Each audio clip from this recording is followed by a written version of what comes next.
Bonsoir Linda. Bonsoir Estelle. Ce soir, je vais vous raconter une histoire personnelle. La semaine dernière, j'ai reçu un message très dur d'une téléspectatrice québécoise comme moi qui me reproche d'avoir perdu mon accent québécois. C'est vrai, on me le dit parfois, mais je ne fais pas exprès. Si je parle avec un Français, j'ai tendance à perdre mon accent. Quand je repars au Québec, par contre, je le retrouve aussitôt. Eh bien, je pense avoir découvert pourquoi. Est-ce que vous savez, Estelle, ce qu'on dit? On dit « qui se ressemble s'assemble ».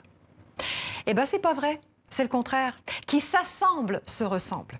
Observez les familles, observez les couples. À force d'être ensemble, ils prennent des attitudes similaires, des airs de famille et se ressemblent de plus en plus. C'est ce qu'on appelle l'effet miroir. L'effet miroir, c'est un comportement qu'on a tous, plus ou moins, et qui consiste à imiter, sans le vouloir, les postures, les gestes, la façon de parler des autres. Vous êtes en pleine discussion. C'est l'autre qui parle. Vous l'écoutez et sans vous en rendre compte, vous souriez quand il sourit, vous froncez les sourcils avec lui, vous vous redressez s'il se redresse. Votre comportement d'imitation inconscient va avoir plusieurs effets. D'abord, il va établir un contact avec cette personne. Pourquoi? Parce que votre gestuelle la rassure. L'individu qui est imité, qui n'en est pas conscient non plus, ressent un lien. Il va se rapprocher de vous parce qu'il trouve ses repères dans votre langage corporel. L'effet miroir va même lui faire croire que vous partagez des idées. Le langage corporel, c'est très important, c'est fondamental. D'après les experts, ça représente les 2/3 de notre communication. Reste donc un tiers pour le verbal. Vous parlez avec quelqu'un qui a un accent différent du vôtre. Sans vous en apercevoir, au bout d'un certain temps, vous allez prendre son accent.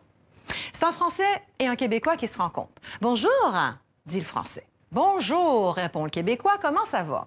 La conversation s'engage. Après quelques minutes, le Français dit « Bon, ben, ça m'a fait kiffer de te voir. » Le Québécois lui répond « J'ai kiffé moi aussi. » Alors que kiffer, c'est pas du tout québécois.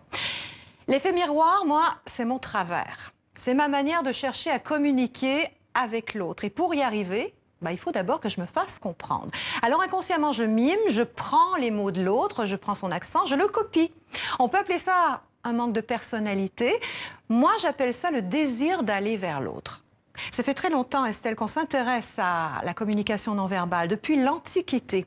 Mais c'est Darwin, théoricien de l'évolution, qui l'a étudié le premier. En 1872, Darwin publie l'expression des émotions chez l'homme et les animaux. Et il soutient que tous les mammifères, humains comme animaux, montrent leurs émotions par les expressions faciales. L'effet miroir, aujourd'hui, ça a des applications partout. Thérapie comportementale, art de la séduction, politique. On l'a vu récemment avec Macron et Trump. Et puis, dans le monde du travail, un ancien du FBI a écrit un livre là-dessus. Il prétend que si on utilise l'effet miroir de façon consciente, eh ben, ça devient une technique clé pour la négociation. Alors que ce soit pour séduire ou pour obtenir une augmentation de salaire, ça vaut la peine d'essayer, quitte à perdre momentanément son accent.